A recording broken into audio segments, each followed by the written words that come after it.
Atlanta Falcons have made a lot of changes these past 2 years, so in today's video, I want to talk about why I personally believe the Atlanta Falcons are one of the most underrated teams heading into the 2025 season. Subscribe if you're new, let's hop into it. So the best way to start off this video is by obviously talking about what happened last year, because that's obviously the best point of reference to look at. When you look at this team, they were about league average in a lot of different stats. Offensively speaking, they were not too bad, 14th in points per game, 12th in touchdowns per game, and you guys can see the rest. They were really solid at running the football. Passing the ball wise, it did take a little bit, but once Penix got in there, it looked a lot better. Obviously, the offensive line is stout, only giving up 5.41% quarterback sack rates. Defensively speaking, this was a little bit below average unit, but I think they're very improved this year. They were 23rd in opponents' points per game, 21st in opponents' touchdowns per game, 22nd in opponents' yards per game. They were about league average against the run, and against the pass, they were not particularly great. Now, I think there's a lot of reasons as to why these statistics look the way they are. Obviously, we have to take into account that early on in the season, Kirk Cousins was the starting quarterback, so a lot of the numbers are kind of skewed towards the performance of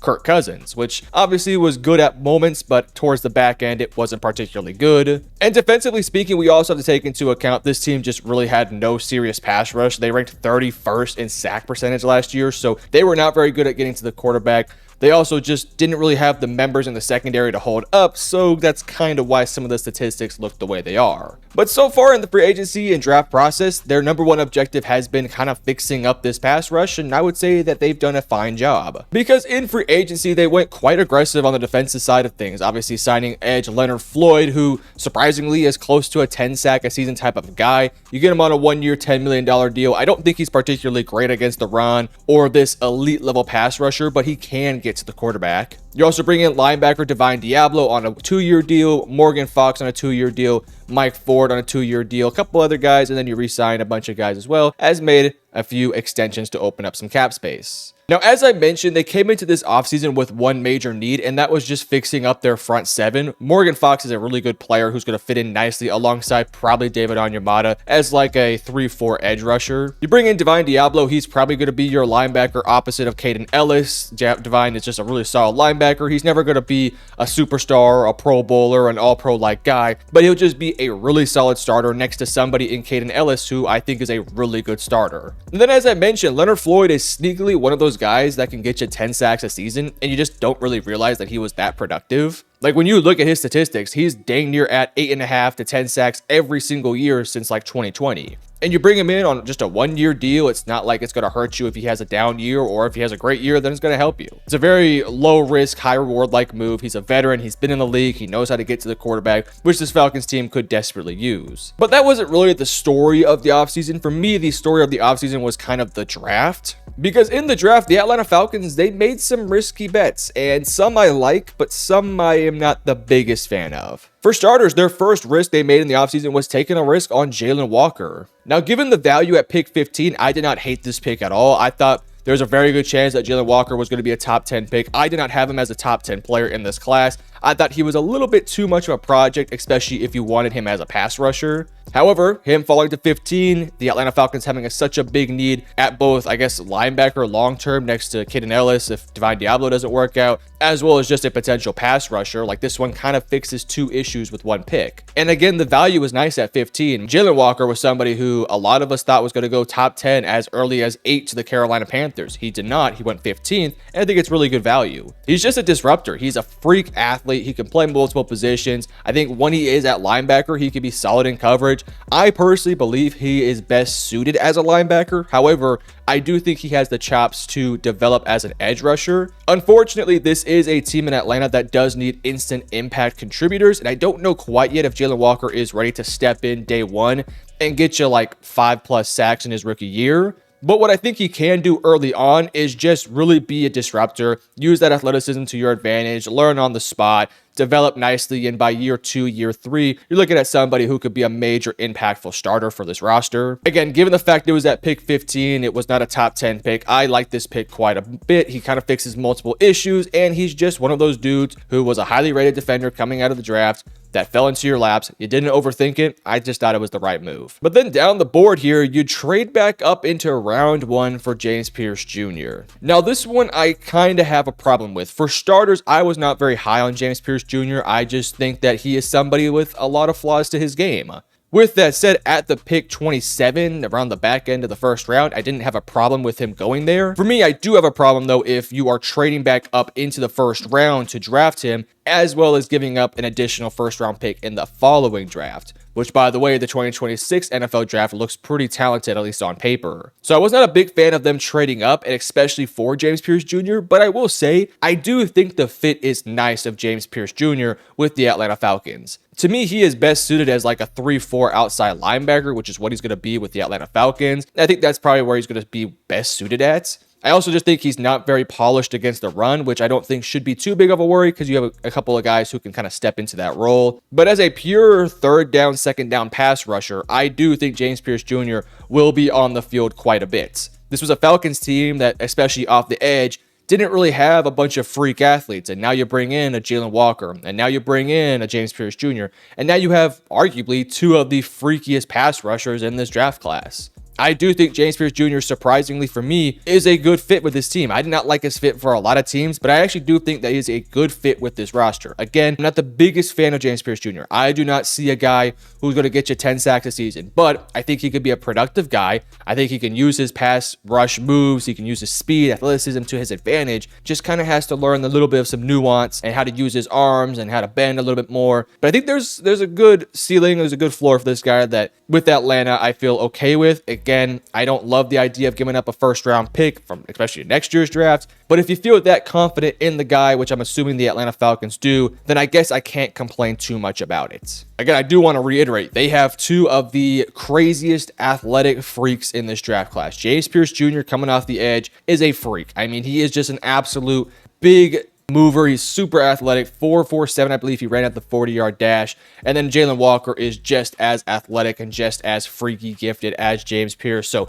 having both those guys potentially come off the edge, it's going to pose some problems, especially if you have some packages where you could throw some other really good pass rushers out there. It could be pretty fun, especially in the rookie year and as time goes on and they develop. Then in round 3, I thought they got a big time steal here in Xavier Watts, the safety. Now, admittedly speaking, I don't know if safety was like their biggest of issues. Like I thought they really needed another corner, especially like a nickel. I also thought maybe you want to pick up another nose tackle, but man, Xavier Watts was there and I can't really complain about this pick. Xavier Watts is just a really solid playmaking safety. He's long, rangy, he moves quite well. Not the greatest tackler, and I also think at times, he can get beat a little bit, but man, he's just a playmaker. Like, he is just somebody who can truly make plays in the back end, and it's funny because I think a lot of us thought that safety wasn't a big need for a lot of teams, so a lot of us thought that Xavier Watts was going to be taken early in the second round because a lot of teams would have maybe considered him in the second round because there's sort of some positional, I guess, value taken into account with the safety position. But a team like Atlanta, who really didn't need a safety, saw the talent fall into the third round somehow, some way. Again, I don't really know why he fell into the third round, but he fell there, and I think he very well could be a starter opposite of Jesse Bates. I think he's extremely talented. He's a playmaker. He can get you interceptions. He can make you some plays. And for a team last year that really struggled to get the ball, really struggled to make turnovers, and really struggled to make big plays, Xavier Watts could be the guy, especially when you pair him opposite of a Jesse Bates. So I think there's some versatility here to put him in whatever position you really want him to play. He's long, rangy, lengthy, can make plays on the football, and that's all definitely a big value for this roster. And then down the board, you took Billy Bowman. He's just a really small player who I think could actually be your nickelback of the future. He is really solid in coverage. He's a smooth mover. He's just really short. And so it's kind of difficult to see him having a really long-term role on this team if he's just going to be that tiny. But we'll have to wait and see. Jack Nelson, you also took in the 7th round, who I'm assuming is going to be like a developmental practice squad tackle who we'll have to wait and see if maybe he can develop into anything. So all in all, my opinions on their draft is that I think it was a good draft. I don't love giving up a first round pick, but I think as time has sort of went on and the more I've had time to think about this draft, I think I've grown to like it a little bit more. Initially, I was not a fan at all of this draft, but I think as time has gone on, I have kind of taken a step back and realized that, you know what, it's not the worst draft imaginable. It's actually a pretty good draft. I don't think they necessarily nailed every single pick. I don't think they nailed every single one of their needs, but you get 2 freak edge rushers off the board. You get 2 members of the secondary who I think could be talented players. And then obviously Jack Nelson is, we'll have to wait and see. You only had 5 picks in this class, so you only could do so much. We'll have to wait and see. I don't love it. It's not like a top 5 draft class for me, but I also don't think it's like the worst draft class of this last draft. In fact, I don't think it's even close to that. But now we look at their depth chart, and I gotta be honest with you guys, I truly do believe this is a really talented team that a lot of people are not taking serious right now. Like, this team has a shot to definitely make the playoffs. Offensively speaking, you're running back essentially the exact same team minus your starting center, but you do have Ryan Newsel there, who, from what I've heard, Raheem Mostert's very confident, and based off PFF, he had an okay season last year with the limited playing time he did get. So we'll kind of keep an eye on him. I think this offensive line in general is just super solid. So even if the center position is just okay and like adequate, you're solid there. Obviously, Kyle Pitts is always going to be a question mark. Like, he has just not been the guy that he was in that rookie season, that he was coming out of Florida. You don't really know what you're going to get from him. From what I have heard, it does sound like he's going to stick on the roster, and it does sound like the offensive coordinator is expecting a jump from him now in year 2 of the system. We'll have to wait and see. I got to be honest with you, I do not know what to expect. I'm just kind of hoping for like 800 yards next year, and I think you'll definitely take that. Wide receiving core-wise, I think they could definitely use like one more extra body there, but Drake London's a stud. Darnell Mooney had a really nice bounce back year last year. I think wide receiver 3 could definitely be a positional need, but you do have Ray McLeod. Kadero Hodge is also there. You also brought in Jamal Agnew, so there's some options, but maybe like one more guy. We'll have to wait and see after this draft class. Your running backs are the exact same. Bijan Robinson, Tyler Algier. You do have Jace McClellan behind him, but those guys probably won't play because Bijan is going to be a superstar. Like, he might be in the running for Offensive Player of the Year this year. Michael Penix Jr., I feel like it's kind of up to him. Like, if this team ends up going far, if this team ends up making the playoffs, winning the division, maybe winning a playoff game or two, it's kind of off the back of Michael Penix. Now, I think it's pretty fair for me to say this, that I was not high on him coming out of college in terms of like a top 10 pick. I had like a late first, early second round grade on him, which that's still pretty good for a prospect. But when he went top 10, I was like, whoa, that's crazy. But I did like the fit of Atlanta. I didn't love the value given the fact you just at the time signed Kirk Cousins, and I guess it kind of worked out. So that whole thing is a whole different story. But in general, it's going to come down to Michael Penix. I thought in the limited playing time we saw him last year, I thought he looked pretty good. Like, I thought he showed good poise. I mean, he is a little bit older, so you'd hope he'd have some poise, but he had some good poise. He put the ball in the right places. He didn't have too many crazy turnovers that were all his fault. I mean, he had a couple interceptions, but some of those weren't his fault. Some of those were. I just thought he looked good out there. He had some competitive games with some good teams. He never looked like the moment got too bright. There was some plays out there where he was threading the needle, making some nice plays downfield. So I expect him now with the full offseason as the full-time starter, getting used to Bijan, Drake, and all these other guys. I expect him to take a step forward next year and truly become the quarterback this team needs, because kind of frankly, they kind of need him to. You still have Kirk Cousins on the roster. I don't know what's going to happen there. I have not heard anything definitively stated of what they're going to do. I would not be shocked if he's on the team as like the entire season. I would not be shocked if he gets traded at the trade deadline. I would not be shocked if at some point maybe he gets some playing time. I don't know. If I was the Falcons, I would hold on to him to the trade deadline to just kind of see if there's a team out there that might still need a quarterback, and maybe you trade him then. But honestly, I don't think there's anything wrong. I mean, you've already basically completed your offseason. So at this point, just keep Kirk Cousins on the roster. If Penix struggles, you bring back Kirk. If Penix is injured or gets banged up for a game or two, you have a nice backup. So I don't know. It sucks you're paying your backup quarterback like $40 million a year. But I mean, that's what you have to do. You have to deal with your consequences. But again, I'd probably try and keep him to the trade deadline and then kind of see if we can maybe make a deal out there. Defensively speaking, this is a very different unit from last year. Obviously, they brought in Divine Diablo. We already talked about that. Morgan Fox. You bring in 2 new pass rushers and James Pierce Jr. and Jalen Walker. Now, correct me if I'm wrong, Falcons fans, but I don't know if I've heard anything definitively about what they're going to do with Walker, whether it's keep him out inside linebacker or throw him out there as an outside linebacker. I'm going to assume that they're going to put him as an outside linebacker because that's kind of what they need a bit more. But this team now has a nice mix of some nice depth options while also having some really solid starters.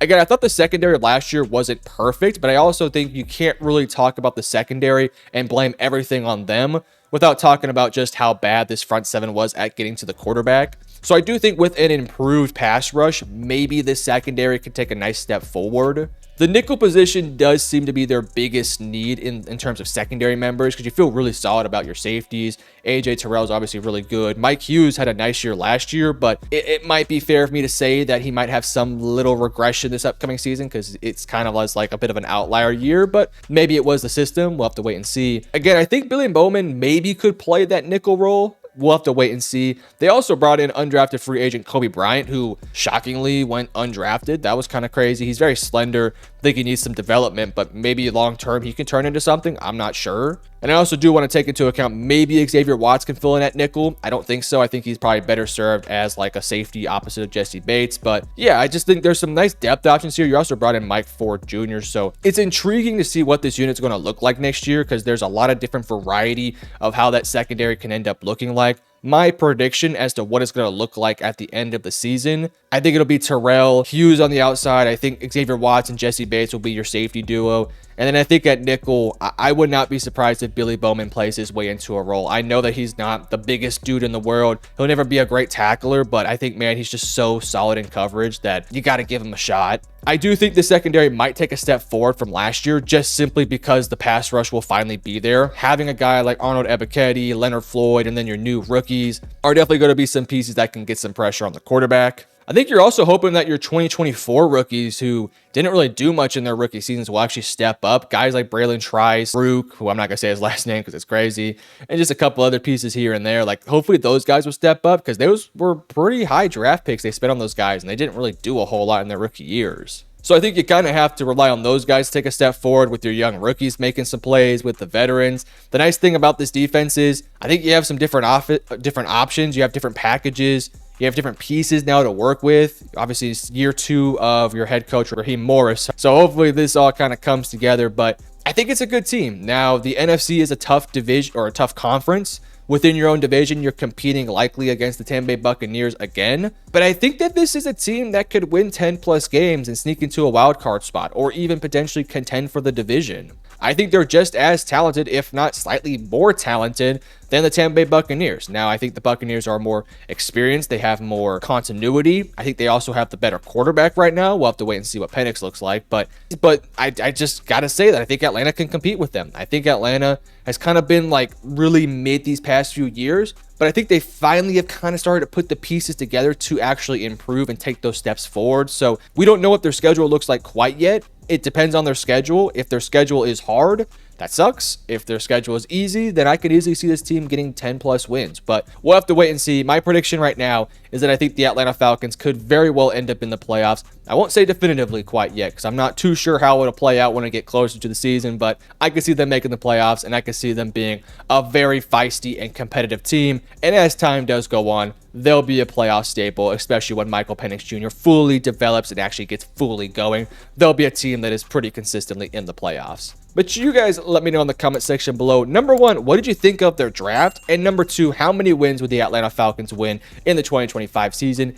And if you enjoyed, hit the like or subscribe button. Love you guys. Peace.